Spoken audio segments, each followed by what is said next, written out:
7, 6, 5, 4, 3, 2, 1. You'll never have the sacred stone.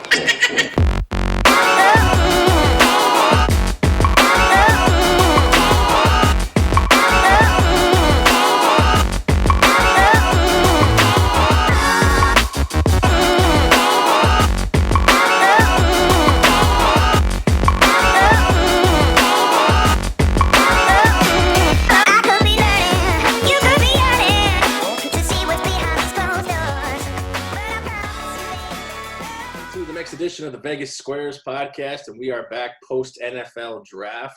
What we do? What's up, Token? Not much. Just been not doing much at all lately. Yeah, that's pretty much what everybody's been doing. Yeah. Are you fluent in Chinese yet? A little more than I was 2 months ago. Can you say "Welcome to the Vegas Squares podcast" in Chinese? No. Well, which dialect of Chinese? Is it Mandarin or Cantonese? Mandarin is more what I've been learning, but she knows both. Okay. Well, then you can't come out of quarantine until you can say that, because we want to record that. Okay, fair enough. All right, well, back again. This is the Vegas Squares podcast, sponsored by 12 Ounce Sports Radio, where we air whenever the fuck we want, apparently nowadays, so because we just don't have a schedule. Also by Seat Giant, promo code 12 Ounce Sports. Hey, Spike, speaking of Seat Giant, they're still our sponsor, despite what we said last podcast. Wow, that's actually kind of a surprise, which also means that they probably don't listen to us. Are they still selling seats? Well, not anymore, but there was a big brouhaha where we kind of shit on third-party ticket resellers and then realized... To be fair, when we were shitting on them, the only one we mentioned by name was Ticketmaster. Yeah, that's true. And I may have said something to the effect that the world would be a better place if everybody that worked for Ticketmaster committed suicide. So we were worried that the people from Seat Giant would take Thought that they were the next. wrong way. Take offense or... Exactly, like in solidarity, even though it's, capitalism and competition and everything else, we figured that out of solidarity that they would be upset with what I had said. Well, I was going to say what we had said, but really what I had said. But do those sponsors actually watch the shows compared to 12 Ounce Sports? Well, it only takes one, right? Yeah, that's true. In fairness, though, I'm in favor of capitalism without corruption. Let's put it that way. But that's a whole other bag of worms on a different podcast. But Seat Giant, let's get back to that. Seat Giant, promo code 12 Ounce Sports, where you can get discounted concert, sports, and theater tickets whenever they do resume. All right, now that we've gotten past that, Token, we just had the NFL draft. I personally gave your Lions an A. I liked the draft. What are your thoughts? I mean, I know they still fucking suck, but at least they might suck less this year. I liked their first pick. I thought that's who they're going with, unless if they traded down by chance, and still they might even got that person if they still traded down to like Miami or somebody. Was one of the big rumors was Miami that they're potentially trading down with. But I mean, I liked their draft except for the second running back that they took. That was kind of a big shocker. Yeah, I was kind of – I mean, I guess you can never have too much depth, especially at a position where their running backs are a dime a dozen. But from a team in New Mexico State that has been historically terrible. One of their basketball players might be a better running back than the running back. That's probably true. Although, like you said, one pick does not make a draft. I'll tell you what. I liked Okudah. You're right. I thought he was the pick right there. The only thing we were talking about on the previous podcast is, it's very rare that top 5 cornerbacks, become Hall of Famers. We were talking about, you got Dion, you got Patrick Peterson, and, you can't really think of a ton more that became phenomenal. So hopefully he can break the mold. DeAndre Swift, to pair him with Kerryon Johnson, I thought was phenomenal. I was a big fan of Julian Okwara before he got injured for Notre Dame. I thought getting him in the third round is big for the Lions. Yeah, I thought they got some value on that one.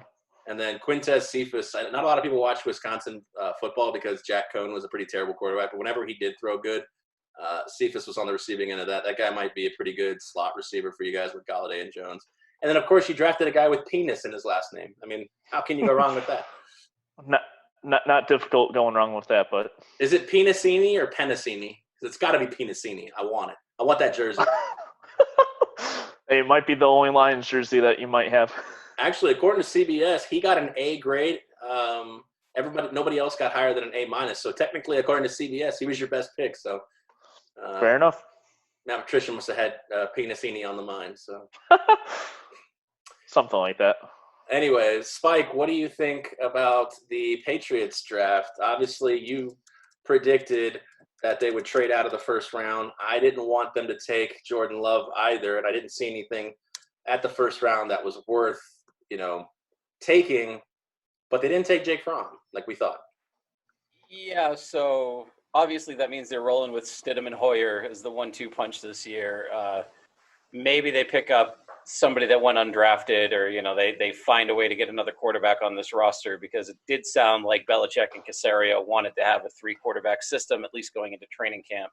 Right. The one thing I will say, and I've always been kind of very aloof and agnostic when talking about what I do in the real world outside of podcasting, but I wanted to bring this up because I thought it was unusual. I've been working in higher education for 17 years now. It takes a lot for a school to exist that I have never heard of before, but somehow the Patriots pulled it off with their second-round pick, grabbing the safety out of Rhine Rhine in North Carolina, which I had to look up. I have never heard of this school before. I have never either. Can I tell you a secret? I thought it was in France. it does have like a French-sounding name, yeah. Yeah, you would absolutely expect it, but no, they're a Lutheran affiliated school founded in like the mid-19th century in North Carolina. I looked at the pictures. It looks like a fucking beautiful campus, like unbelievable. And that kid looks like a beast. Yeah, he was a men among boys playing in that Division II, so it's really going to be time will tell if he can actually handle the NFL. See, the training, the preparation, and everything else that goes into it, which he's not going to get at a Division II school. I hope he works out, but well, that's the question I had. I mean, I don't mind the pick. I have 2 questions that I want answered, and it doesn't seem like any of the other general managers are willing to, I guess, go on record. The first one is was he on anyone else's board? Did he have to be taken in the second round? Yes. So okay. I haven't heard anything. What I heard, and I honestly don't remember where I heard this because I had about 17 different windows open during the actual draft, but I was told, or what I heard, I shouldn't say I was told because I wasn't told this personally, but what I had heard is that multiple teams had this kid going in the second round.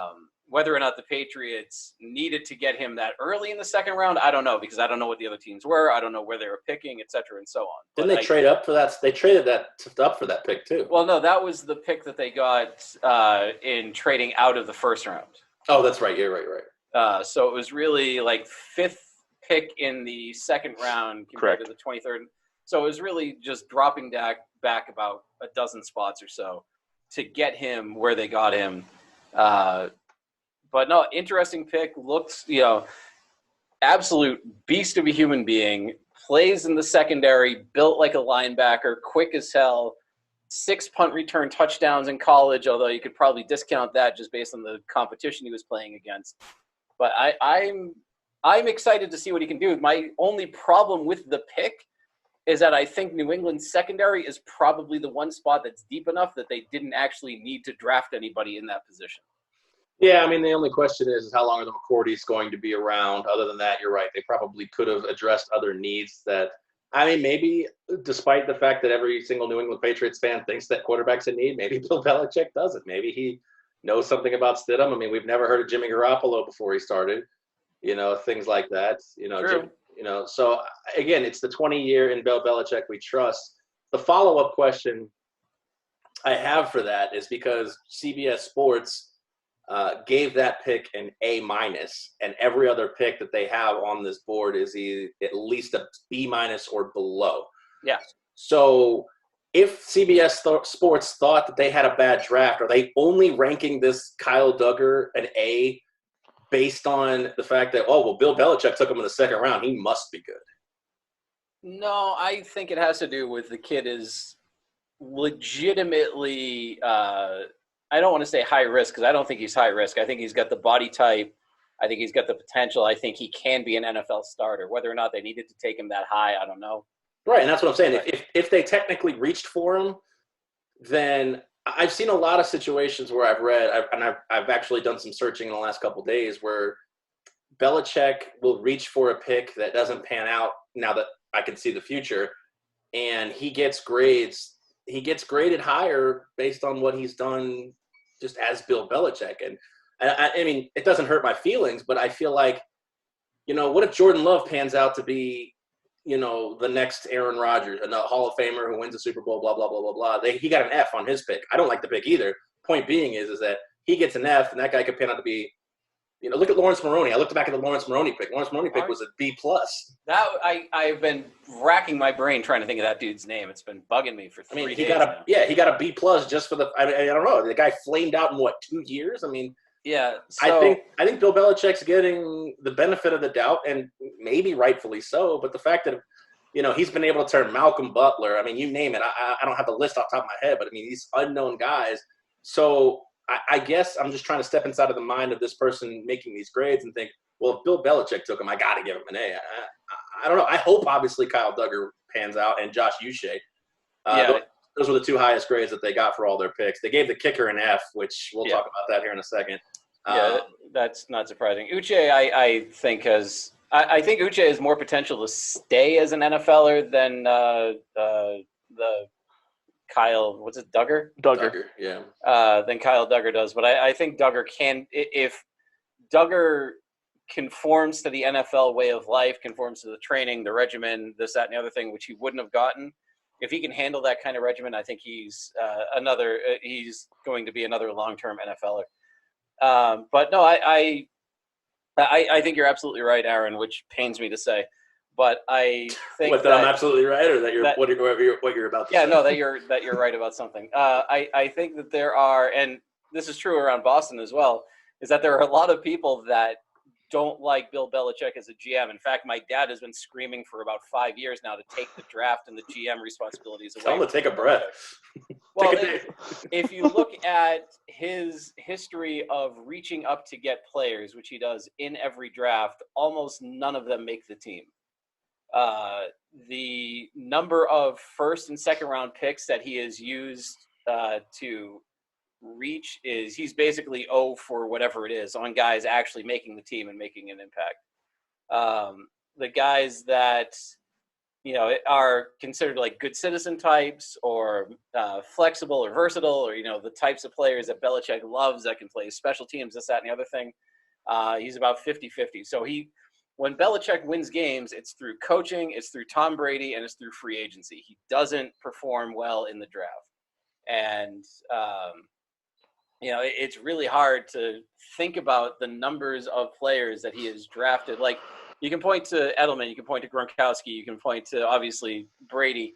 You can point to these other guys that have made impacts for the team, but those guys are, 1 or 2 picks per draft. The other 6, 7, 8, 10, however many it may be every year, just don't make the team. They don't pan out. And that's not how you build a team for long-term for the future. But yet somehow he does. Somehow he always does. So it's always incredible to me that he manages to do it. But sometimes it's through his free agent signings where he gets them on pretty good deals for like the mid-grade players that can pan out to be a little better than what their contract was on the lower tier teams. Oh, sure. Yeah, no, he finds a way, and he gets the players that sometimes nobody else wants. Sometimes he sees something like Kyle Van Noy is a perfect example of a guy that really never made it on the other teams he was on, comes to the Patriots, becomes a superstar. Yeah, I knew that. No, it's a good example, though. You've been begging for Token to come back to rip him, and now you're being nice to him. I know. I'm because I don't want to scare him off, because I hate just when it's just the two of us, because then I have to look at your ugly fucking mug the entire time. I'd rather have somebody else break it up with an even uglier mug, apparently. Ditto. Boom! Roasted both of you with that. Now I'm going to mute my mic so I can sip my tea. Fuck you. Yeah, nice mug. I hope you chip your tooth, you fucking muppet. All right, so let's talk about the Packers draft, because that was the one dominating social media. I saw the best meme. It was the Pawn Stars guys, Rick and his kid, and it had a guy with his back facing the meme, and it said, I assume they're assuming it's Aaron Rodgers, and it said, "Hey guys, I need some weapons so we can go after a Super Bowl this year." And Rick Harrison said, "Sorry, best we can do is your backup or your replacement." I mean, again, it's hard to judge a draft because things happen. They had the storyline. This is the same thing that happened when Brett Favre was 36. They drafted Aaron Rodgers. Brett Favre didn't like it. He had no intention of mentoring him. They have no immediate intention of having Jordan Love see the field for at least 2 to 3 more years. But he's also right. I mean, the fans are also right. They had the deepest wide receiver draft in the history of like the last 20 years, and they didn't pick one. No, and they needed a wide receiver for sure. I mean, they have Devontae Adams, but really it's just a hodgepodge of a Lego set on the other side, and they could have taken any number of players. Obviously, the top 5 were gone by the time they could pick, but in round 2 they could have got a guy. They picked a running back when they've got Aaron Jones and Jamal Williams. They picked a quarterback when they could have taken Brandon Ayuk or T. Higgins. I mean, this guy who's 6'5". I love 6'5" receivers. Yeah, I mean, it's harder to defend those taller ones for sure. Right, and then they take a tight end in round 3 who allegedly had a round 6 grade by Mel Kiper. Yeah, I saw that. I mean, you want to talk about Bill Belichick making reaches. That's a reach and a half right there. I mean, they did do a lot in the later drafting some offensive linemen, such as their center out of Oregon, which actually does not seem too bad, but no, that's fine. And you can get those guys in the 5th and 6th round is fine. But while the talent was there, I mean, to pass up on T. Higgins for Jordan Love, again, in 2-3 years, like I said, Jordan Love could be the next Aaron Rodgers, win 2-3 Super Bowls, and be revered by all. But I mean, if you're looking at the here and now, I think the only strategy the Packers did going into the draft is how can we piss off Aaron Rodgers the most? And they succeeded, Spike. They did. I could not figure out what the Packers were trying to do all night or all draft, I should say. And it was just bizarre that they would go after a quarter. Like, I understand that they wanted even to get a quarterback, but is Jordan Love really the guy that you see as the heir apparent over, what's his name, Eason, over Jake Fromm? Or even Jalen Hurts. Jalen Hurts, yeah. Really, you think that Love was deserving of that first-round pick over one of those other guys? There's something about that really is making me scratch my head, and I don't know. I don't know if the GM knows something that we don't about Aaron Rodgers, whether it's his health, whether he's going to pull an Andrew Luck and just retire out of nowhere. He could. That's an interesting wrinkle in the story. Because I mean, I can't understand why else this pick makes sense to that team. I just don't get it.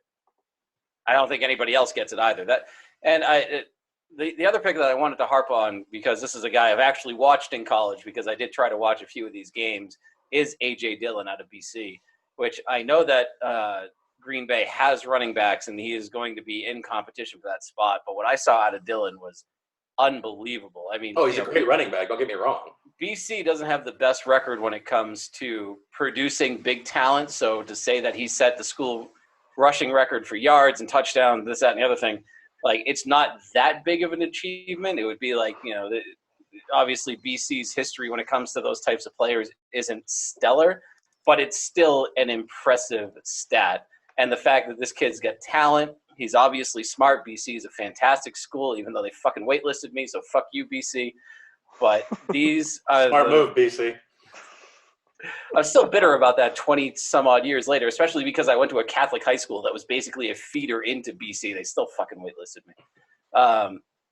But these are the types of players that I think can really make a big impact for a team. And even though he is not a wide receiver that Green Bay needed, I think he is still a very, very good weapon for Green Bay and for Aaron Rodgers. So I really like this pick. CBS gave it a C+. I disagree with that. I think A- at the absolute worst. And I think their grading was a little bit biased on the fact that, I mean, this was a team one win away from the Super Bowl. So to address positions that aren't of need didn't make sense for the here and now. And the thing is we all want instant gratification. And like I said, that's why I said you got to wait 2-3 years for these to pan out. But if you're a team like Kansas City, I mean, Kansas City took a running back that Patrick Mahomes wanted, and they were cool with it.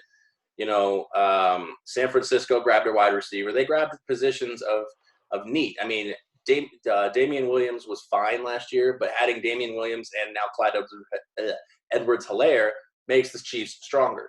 Drafting Jordan Love and A.J. Dillon doesn't make the Packers stronger. They actually might have gotten worse, theoretically, because two guys that they could have drafted with talent and immediate impact went off the board somewhere else. I think that's why CBS gave them the grade they did. But you're right. I mean, like I said, if Jordan Love turns out to be the next superstar Hall of Famer in Green Bay, I mean, we talked about it. Green Bay's had 2 quarterbacks in 30 years consistently.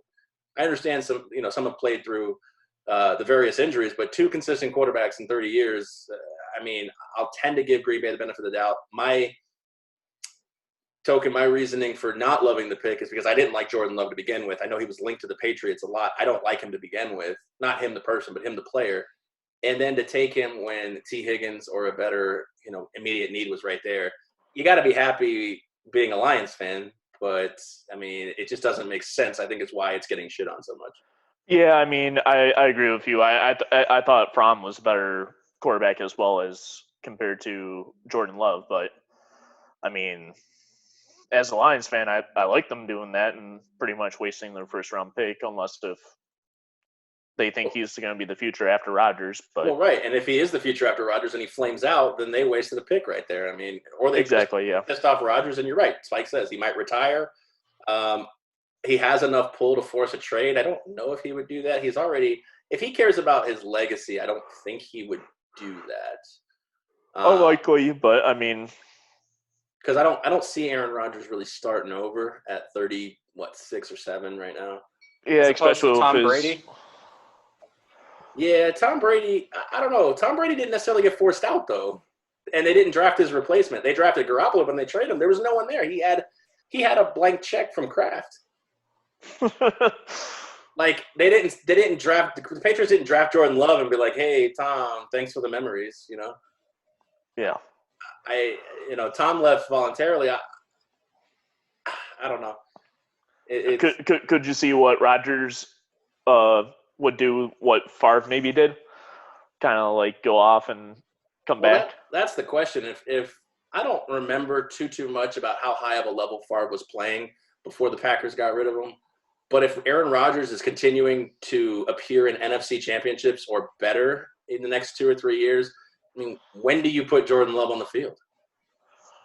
When Rodgers calls it quits, I mean, that's the only thing that makes sense. You're going to put a first-round pick on the bench for 5 years? I mean, Rodgers is the only precedent I have, and that was, 3 years? Yeah, that was 3. So you're going to put Jordan Love, your first-round pick, on the bench for 5 years if Aaron Rodgers is great until he's 41, or again, I don't know what age he is right now, but let's just say he's great until he's 41. Jordan Love's going to want out. He's going to want a chance to start. Yeah, I mean, I don't blame him. You remember Ryan Mallett? I mean, talk about getting traded based on potential alone. Ryan Mallett, everybody was like, we got to get Ryan Mallett from the Patriots because he could be great. I mean, I don't know. I can't imagine. That's the thing. If you say, well, if Aaron Rodgers is great for another 5 years, then we won't worry about putting Jordan Love. Then you just wasted a first-round pick. Exactly. I mean, just wasted your first-round pick.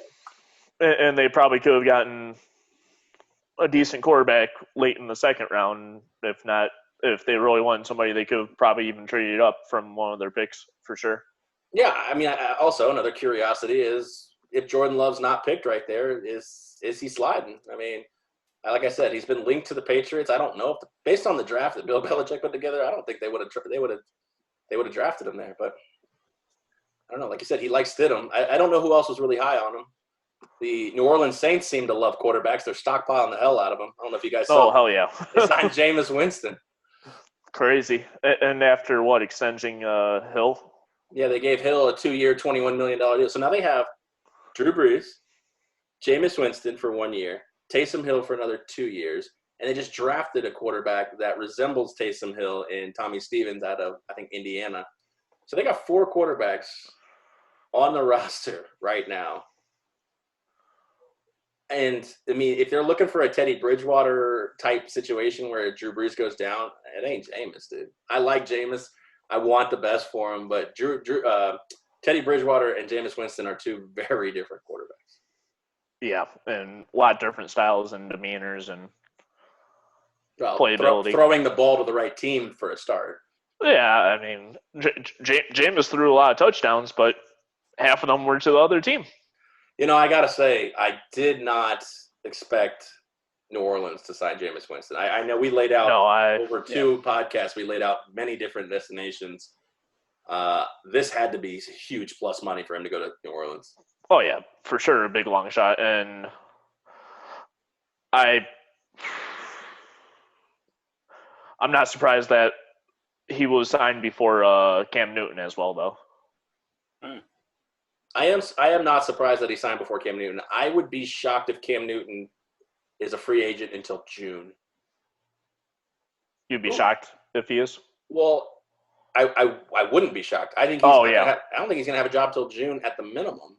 Yeah, and it could be like until right at the beginning of training camp when he signs with somebody. Who needs a quarterback? Well, and that's I think part of the problem too is going to be teams don't know what they have in some of these new recruits, draft picks, free agents, and everything else until they can get into OTAs and training camps and start working in the preseason. And, you know, if this the COVID-19 shutdown keeps things on lockdown so teams can't actually work out and these players can't get on the field and teams can't evaluate talent, then we're not going to know if, like, say, for the Patriots, if Hoyer gets cut and they decide to bring in Cam Newton. We're not going to know that until these guys get on the field and Belichick has a chance to look at them. But are we bringing in Cam Newton as a competitive starter, or is he bringing him in as a camp arm? Because I don't think Cam Newton wants to be a backup. Probably not. And I can't imagine between Cam Newton and Stidham, I can't imagine that Cam Newton loses that fight, but who knows? He could, I mean. But it seems like if you want Cam Newton to compete with Jarrett Stidham, I guess you don't really have to get him in now. But, I mean, at least get the guy's mind right that he's on a roster for 2020 whenever 2020 season begins. I mean, I think that's got to be half the battle mentally for Jameis Winston now. He knows where he will be next season.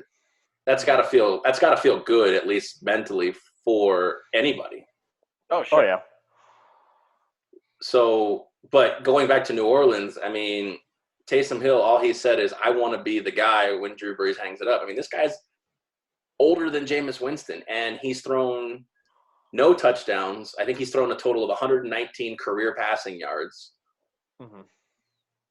I mean, Jameis has more interception return yards than Taysom Hill has passing yards completed for his career. Wow. So I don't know. I don't understand. If they're trying to recreate the Teddy Bridgewater thing, he's not the right guy. I mean, Cam Newton might be more the right guy. Yeah, it's a bizarre – for all the teams that we talked about with Jameis going to, New Orleans never even crossed my mind just because of the fact that they had Hill. And to spend that kind of money on a guy like Jameis because presumably I thought he was going to ask for a boatload. I'm sure he did in the beginning. Obviously, the interceptions hurt, but anytime a quarterback throws 30 touchdowns in a year, they are going to ask for a lot of money. Yeah, if you can find a way to curb those interceptions as a coach, you have something with Jameis Winston. Absolutely. I thought he'd go to Pittsburgh.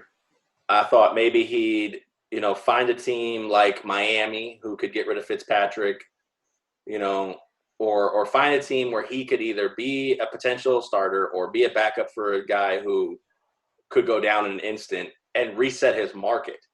You know what I mean? Like a situation where, he may not have to play, but if he does and plays well, he may be able to ask for the big money despite throwing 30 picks a year ago. So, and I guess this may be a spot, but you sign Taysom Hill to $11 million a year. Do you have to put him in at quarterback? I mean, it's just that's a lot of money for I mean, $11 million a year is just shy of like middle to upper tier running back money. Yeah, and that's that's a lot of money for a wildcat guy. I mean, I'm trying to look here real quick. Alvin Kamara's salary. I know he's still on a rookie deal, but Alvin Kamara is making $2.1 million, and Taysom Hill's making 10. Ouch. So again, if Drew Brees goes down, who does Sean Payton put in? I know he doesn't have to answer that question. He never will until that situation arises. But it arose last year, and he picked Bridgewater, and he pushed the right button. So I don't know. That'd be interesting. Tony Gonzalez made a Twitter video or an Instagram video, whatever he made, that I don't know if he was joking about coming back, but he seemed mildly serious that he would come back to Kansas City and unite with Kelsey, Hill, Mahomes, Sammy Watkins, and then the newly acquired Clyde Edwards-Helaire. I know he's 44 years old, but if he's if he's anything like he was about 6 years ago with Atlanta, where he caught 85 balls, should we just crown him again? I mean, I think the bigger problem for Kansas City right now is that their salary cap number is like $900. Maybe he'll play for $900. Yeah, well, maybe. I mean, he's made good money with his career on NCIS and his guest role. His guest roles on a couple of shows like that. But I mean, I honestly don't know. Obviously, I mean, the dude's in great shape. He's always taking care of himself. He's been a known vegetarian, vegan, pescatarian, whatever it is. And, obviously takes care of himself and should probably be able, if he wanted to get right back on the field and at least compete for a job. But you're right. I think at 44 years old for a tight end that's going to get banged around a lot, that's a big ask. What do you think, Togan? Yeah, I think it was more fake news than serious business, but I mean, potentially, one of the greatest tight ends of all time, arguably, if not even the best tight end of all time. I think he's got to be the best tight end of all time. Yeah, I would agree with that, but I mean, he's been off the field for 6+ years. I mean, he's kind of old. Was he now 44? We said. Yeah. I mean, if he plays. How much longevity do you see in this 1 or 2 seasons? Oh, I think he's going for – he doesn't have a ring. Yeah. He doesn't have a ring. I think that's the only reason he'd actually be doing it is because he doesn't have a ring. If he had a Super Bowl ring, this wouldn't be an issue. Yeah, he would just hang it up and call it quits. I mean, he's the best tight end, doesn't have a ring, right? I mean, yeah. Kelsey's got one now. Gronk's got him. Yeah. And Sharp's got him. I think he wants a ring. I mean, I think he's already in the Hall of Fame. Correct me if I'm wrong.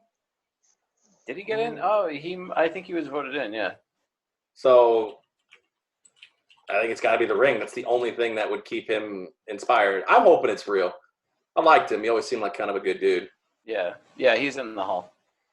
So we'll see. It's probably BS, but he was running routes, looked pretty sharp. I mean, I guess any video that's going to make you look good when it's your own production, right? Oh, sure. Mm-hmm.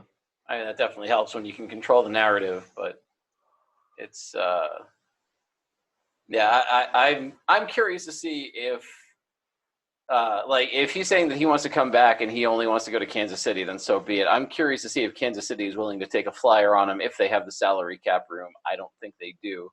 Well, if they did have the salary cap room, it would be easy. They have no needs. They addressed everything. Yeah, and I think that's the other part of it is if Kansas City says no, so if a team like Tennessee comes in and says that they want Tony Gonzalez to play, even if Kansas City says no, does Tony Gonzalez decide to take a flyer on a team like that, or does he decide that it's just not worth it for him to get banged up for another year, work in those crazy OTAs, go through the preseason, learn a new playbook, learn a new quarterback just for a shot at hopefully maybe trying to beat Kansas City and Baltimore in the playoffs next year? Yeah, no, I think Baltimore would be the only other team I would think he would consider going to, because they got Mark Andrews on one side and they were, close to the Super Bowl last year. I mean, like you said, Tennessee was too, but I don't know if they can repeat the same success that they had last year. But could you imagine you have Travis Kelce, Tony Gonzalez at tight end, Tyreek Hill, Sammy Watkins, and Mecole Hardman out wide, and Helaire and Damian Williams for arguably the best quarterback in the game right now. Yeah, that's like cheat code God mode. Yeah, it's crazy good. It would be an unbelievable team. I think the only other team aside from those two that I would consider if I were Tony Gonzalez might be San Francisco, so you could pair with Kittle. Yeah. And then that would be an interesting tour de force, so to speak. And at least if you could get back to the Super Bowl with them, that would be the first time you'd have to face Kansas City. So sure. Mm-hmm. I wouldn't even rule out the Bills as well, though. I mean, I think the Bills could be a candidate, but very unlikely chance. Yeah, I think it's KC or bust. I mean, but you're right. There's some sliver of hope for those other teams. And would they even kick the tires on him? I mean, maybe Tony Gonzalez is only 50% of himself, and the Chiefs could take a flyer on him because of his history with them, but the other ones won't. I mean, like I said, with Tom Brady, the guy's 42 years old. What he did for New England was phenomenal, but they're not paying him based on what he did for New England. They're paying him what he could do, for the next 2 years of his career. But if Tony Gonzalez is 80% of the old Tony Gonzalez, that's still pretty good too. Yeah, that's probably above average tight end for sure. Yeah, probably, especially in a league where tight ends, I mean, at least fantasy-wise, are very non-existent. Would you draft? Mm-hmm. Would you draft Tony Gonzalez if he came back? No. Fantasy? No. Maybe as a second tight end, and it would have to be like one of my last rounds, probably. I mean, if that guy got 600 yards and 6 touchdowns, I mean, that's better than most tight ends right there. Yeah. True, sure. So, all right, let's move on, switch gears off of football here and talk about something I came across that I'm interested in getting some opinions on, and that's Mike Tyson is going to get back in the ring, and he's going to start fighting charity boxing matches. And it could be against other fighters, but they're also going to have high bidders get in the ring with this guy. Would you pay money to get in the ring with Mike Tyson at 50-something years old, whatever he is? Not a chance. No. What?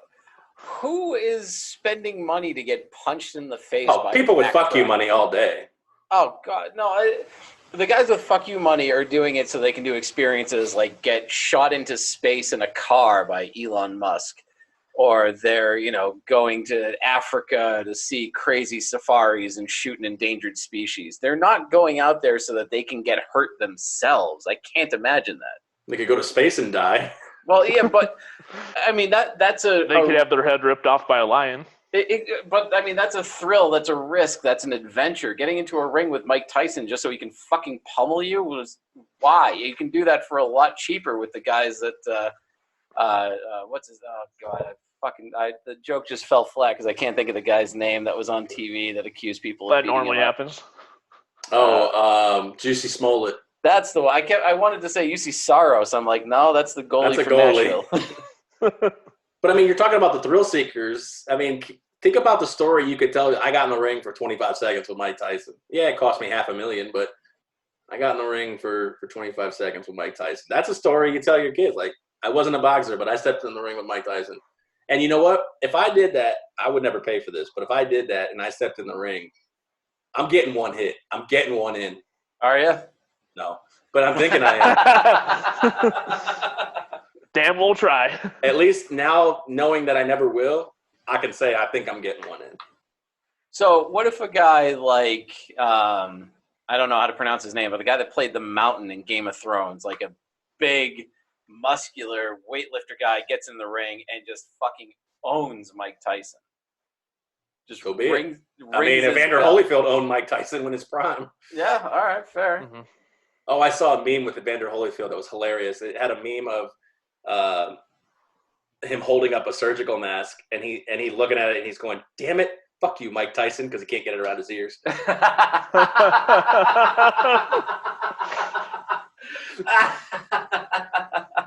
I thought that one was pretty good. That is amazing. Absolutely amazing. Why are these headphones?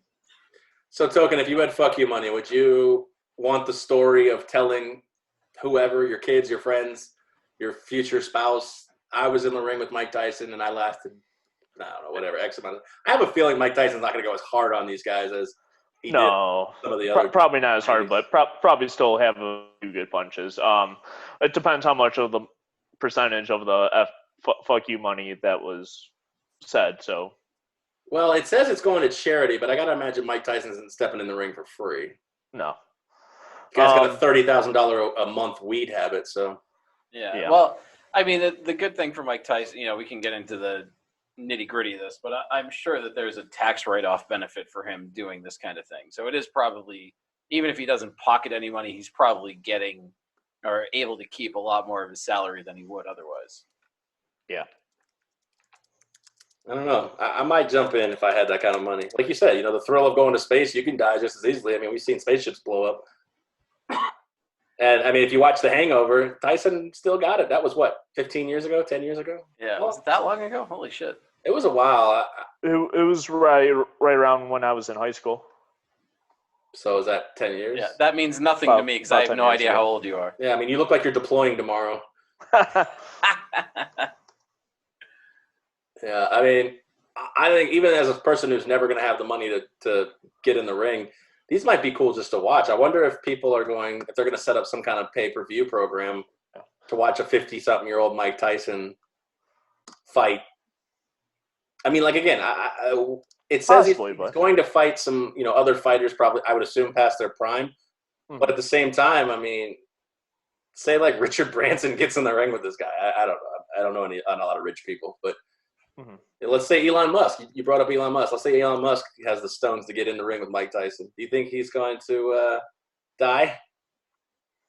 I mean, I don't think he'll die. I think you're right that Mike Tyson would take it easy on him. But, I mean, still, it just seems like if you're going to do something reckless and spend a lot of money doing it, I don't see why you would want to get punched in the face. Like, I would think that adventure, that legacy, that exploration is more the speed of somebody trying to do something like that.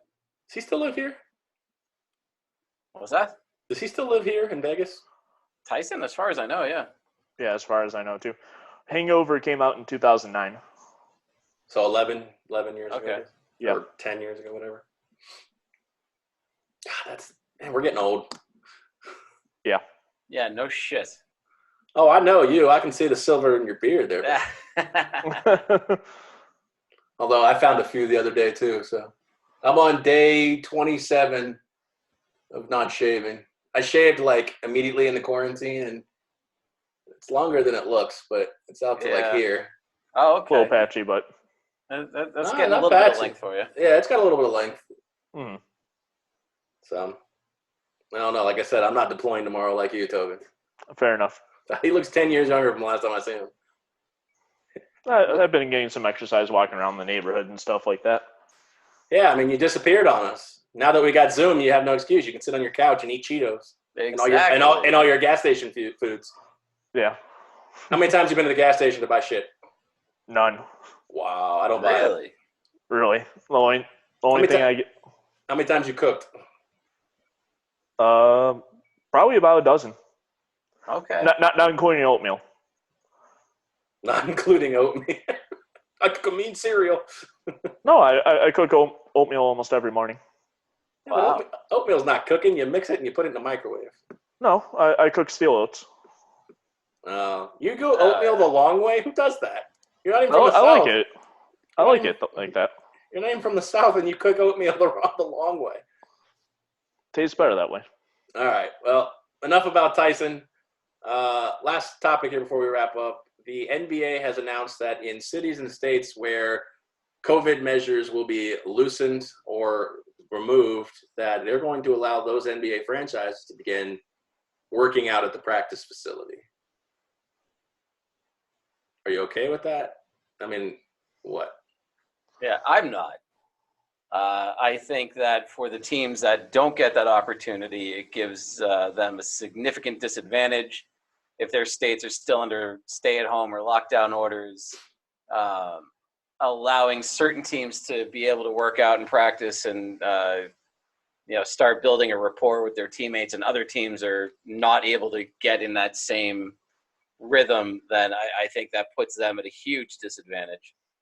And I think that this is, I know that everybody wants to get back to the way things were. Everybody wants to get back to normal. Sports especially want to get back to normal for, especially the amount of money that they're losing. But I don't see this as being a reasonable move for them to just start saying some teams can practice and some teams can't. You can't do it that way. It's either all or nothing.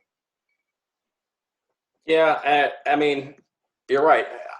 I guess the only other thing we could do is take your franchise that's in a stay-at-home order, break the stay-at-home order, and move to a place that has facilities open. That's kind of released those orders. I understand stay-at-home order is a little different for every state. I mean, I've read anything from people are getting ticketed to people are getting detained for not being home or not traveling to essential places. But maybe they could make an exception token for, I don't know what state. Let's just say New York. Let's just say they make an exception for the Knicks and the Nets to go to Georgia, where they removed pretty much all stay-at-home order executions, et cetera. I mean, could they go down to Atlanta and work out with the Hawks? I mean, the Hawks are posing no threat to, either any of these teams that are still vying for playoff contention, or we don't even know what the NBA is going to look like when they resume, if they resume the season or start the next season. But what are we looking at? I mean, could we have a situation where Governor Cuomo says, all right, the Knicks and the Nets can leave, or is that kind of a double standard towards the citizens who are going through this whole thing? And I mean, who's to say that the people on the Knicks and the Nets aren't carrying the COVID down to Georgia? Well, that's true, but however, the COVID went down think, to Georgia. He was looking for a soul to steal. Sorry. I would think he would make an exception, even though it does sound like a double standard. Just give the people hope and something to rely on and something to watch. Even, I mean, some good news that something good will happen soon. It could take a while, but it's in the works. I mean, if you're a fan who lives in New York, Spike, of any, not just basketball, of any sport, and they said, hey, if we can get these sports franchises into cities that are eligible for these kind of restrictions to be removed and maybe get the season going, as long as these players are also, testing negative, you can't really whine about it. You can't whine about sports being gone and then whine about the fact that the Knicks and the Nets got to leave New York. No, but I think the concern then becomes if they come back to New York and somebody carries it. New York has been ground zero for this disease. It does seem that way. Yeah. In the United States since the beginning. And, Dirty city. I've talked about, yeah. I've talked about the chain reaction that this pandemic can have, where it's just, it's one person gives it to two, those two give it to two each, those two give it to two each, and et cetera, and so on. And, if it does become a spot where somebody on the team brings it back and it gets spread around and again and again and again, then everything that we've done for the last 6 weeks was for nothing. Well, then let me ask you this. What if they move everybody to, like we were talking about MLB going to Arizona, what if they go play out the season in Georgia, in Atlanta or wherever? They send them down now, put them in a 2-week quarantine. Everybody involved in this whole production, put them in a 2-week quarantine so that they're technically healthy of the symptoms or showing no symptoms. Play the season and then quarantine them again, and then put them back into their environment. Yeah, I mean, that's a possibility, but just because Georgia is lifting the restrictions doesn't mean that Georgia is on the mend. Georgia's governor could be the dumbest person in government right now. I'm just using Georgia as an example. But no, I understand that. You could play the games out here in the Nevada desert. I mean, ain't nobody out there. Right. There's werewolves or werewolves, coyotes getting COVID out there. It's certainly a possibility, and I think these are all the types of things that the leagues are looking at, especially the NHL. They've been talking about neutral sites for their return, whatever that may look like. I have no idea what the NBA has been talking about as far as what they want the league to look like. Well, I mean, with the NHL, these things kind of leak, and I don't know if that's how many of them are true, how many of them are rumor, how many are speculation. And I have not heard word one out of the NBA aside from allowing some teams to start practicing when other teams can't.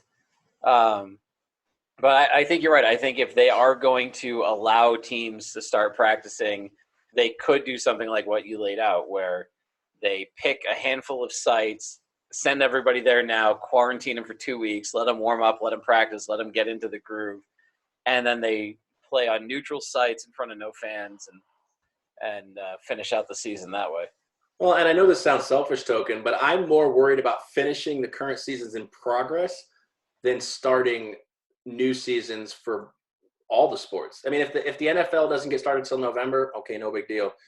If the MLB doesn't get started until November, okay, we'll figure it out. But the two seasons currently in progress, we need closure as fans. I mean, like I said, that's the word I was thinking was closure for sure. I mean, you need the ending to the story, otherwise it's going to be a book with like a blindside ending that.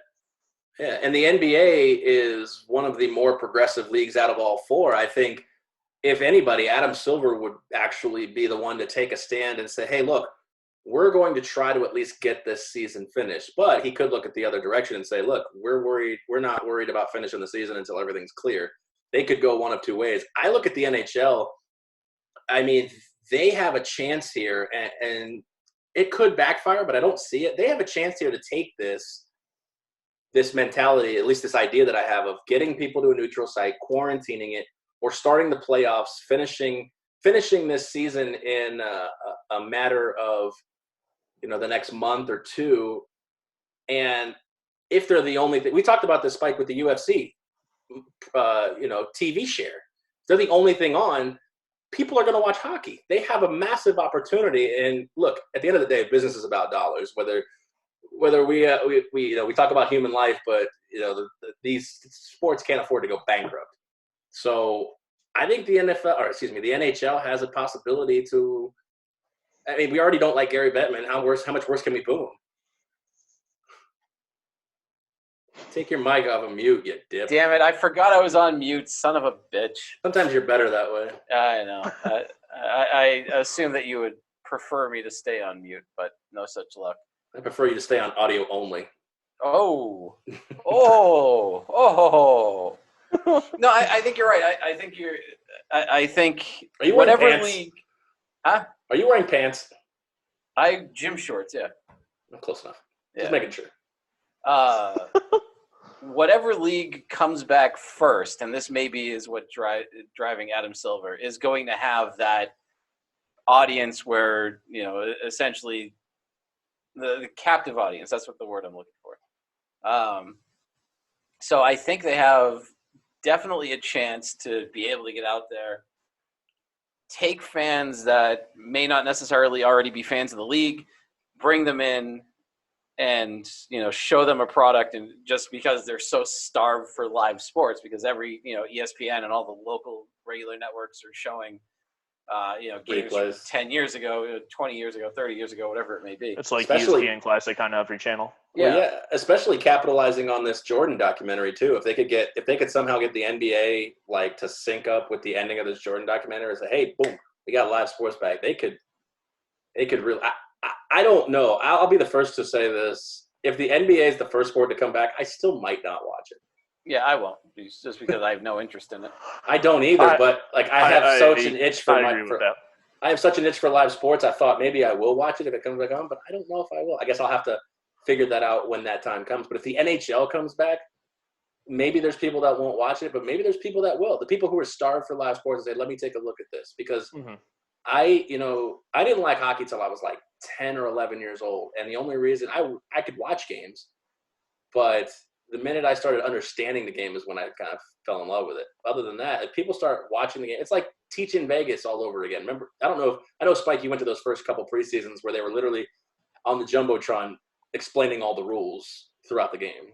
They did that a little bit, but not to the extent that they did in places like Nashville where they were really hockey ignorant and they had to do it basically for the entire first couple of seasons. It's now more about, they did that a little bit in Vegas at the beginning, but for the most part, I think they just either trusted that people would either pick up on it or that they were hockey fans enough to begin with. Right.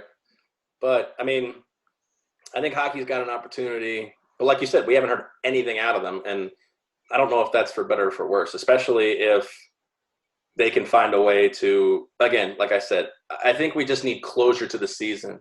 We demand live sports, and whether we deserve them or not is another discussion.